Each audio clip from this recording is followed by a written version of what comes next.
आप सभी को मेरा नमस्ते। लॉनामा के इस एपिसोड में मैं सीमा सिंधु आपका स्वागत करती हूँ। दिल्ली में बीजेपी की सरकार बनते ही फॉर्मर सीएम आतिशी सिंह ने कहा कि आम आदमी पार्टी दिल्ली में कंस्ट्रक्टिव अपोजिशन का रोल अदा करेगी और इंश्योर करेगी कि बीजेपी ने जो अपने इलेक्शन मैनिफेस्टो में 2500 रुपये प्रति माह हर महिला को देने का वादा किया था वो पूरा हो। दिल्ली असेंबली इलेक्शन को अरविंद केजरीवाल की राजनीति के साथ साथ फ्रीबी कल्चर यानी कि रेवड़ी कल्चर पर रेफरेंडम की तरह देखा जा सकता है, क्योंकि आप तीनों ही पार्टीज कांग्रेस, आम आदमी पार्टी, बीजेपी का इलेक्शन मैनिफेस्टो उठा के देखें तो तीनों ही पार्टीज अपने मैनिफेस्टो में मुफ्त मुफ्त मुफ्त कुछ ना कुछ बांट रही थी। तो आतिशी सिंह का ये कहना कि इंश्योर करेंगी कि ये वादा पूरा हो, सवाल उठता है कि इलेक्शन मैनिफेस्टो में जो वादे किए जाते हैं क्या उसको लीगली एनफोर्स किया जा सकता है in the court of law?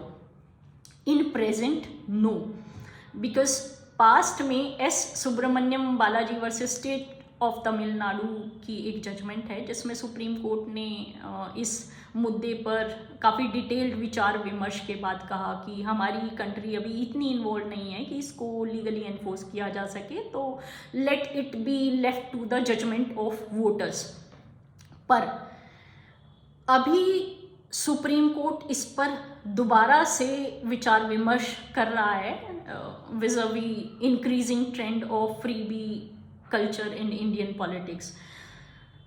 वहाँ पर जो बेसिक मुद्दा है वो ये है कि ये जो फ्रीबीज हैं इनको करप्ट प्रैक्टिसेस के अंडर कंसीडर किया जाए इन दी रिप्रेजेंटेशन ऑफ पीपल्स एक्ट।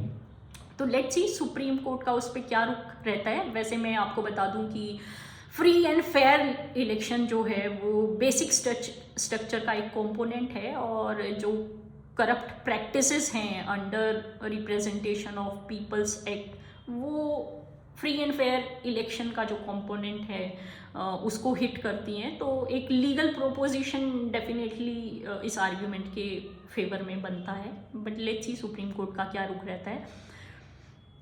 इसी से रिलेटेड मैं आपको बता दूं कि जब कोविड आया था इंडिया में तो अरविंद केजरीवाल ने एक प्रेस स्टेटमेंट में ये कहा था, लैंडलॉर्ड से आग्रह करा था कि जो लोग किराया नहीं दे पा रहे आप उनका जो किराया है वो कुछ समय के लिए रोक दीजिए, और वो जब कोविड टाइम्स नहीं रहेंगे तो ये लोग आपको किराया दे देंगे, और अगर इनके पास मीन्स नहीं है किराया देने के लिए तो दिल्ली सरकार इनका किराया आपको दे देगी।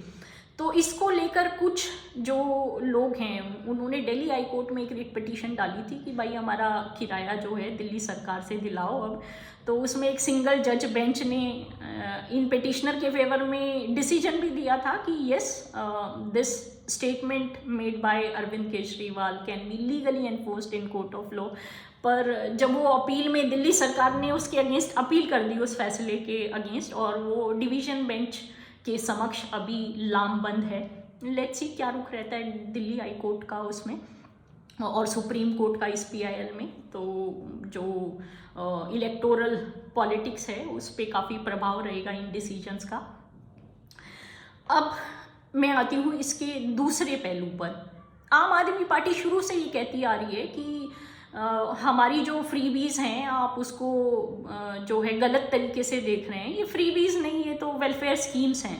But there is a fundamental difference between welfare schemes and freebie schemes. Welfare schemes जो होती हैं वो जनता के वेलफेयर के लिए बनाई जाती हैं, जैसे कि मिड डे मील स्कीम है, 70 साल से ऊपर के जो बुजुर्ग हैं उनका फ्री ट्रीटमेंट आयुष्मान के अंडर कराया जा रहा है। ये वेलफेयर स्कीम्स हैं बिकॉज यहाँ पे जो वल्नरेबल सेक्शन है सोसाइटी के उनके वेलफेयर की तरफ सरकार जो है प्रोविजंस प्रोवाइड करती है। पर फ्रीबीज जो हैं वो बहुत ही डिफरेंट काइंड की स्कीम्स हैं, वन टाइम हैंडआउट्स हैं, कैश ट्रांसफर्स हैं, फ्री की मुफ्तखोरी है, जैसे बिजली फ्री में प्रोवाइड करना, पानी फ्री में प्रोवाइड करना, एलपीजी सिलेंडर्स फ्री में प्रोवाइड करना या सब्सिडी में प्रोवाइड करना। तो ये जो स्कीम है आप इनका पैटर्न देखें या इसके बिहाइंड जो ऑब्जेक्टिव है वो देखें तो ये वेलफेयर नहीं है, ये बेसिकली एक हैंड आउट है जो कि सिटीजन्स की डिपेंडेंसी बढ़ाता है गवर्नमेंट पे at the cost of fiscal prudence and health of Indian economy. और इसी कंसर्न को लेकर सुप्रीम कोर्ट जो है अपने अर्लियर डिसीजन को एक तरीके से रिव्यू कर रहा है। अब ये जो है केस अभी पेंडिंग है सुप्रीम कोर्ट में। मैं अपने पॉडकास्ट को यहाँ पर कंक्लूड करना चाहूँगी कि हमारा जो देश है वो बहुत अद्भुत देश है, जहाँ पे कि भारतीय न्याय संहिता में एक प्रोविज़न है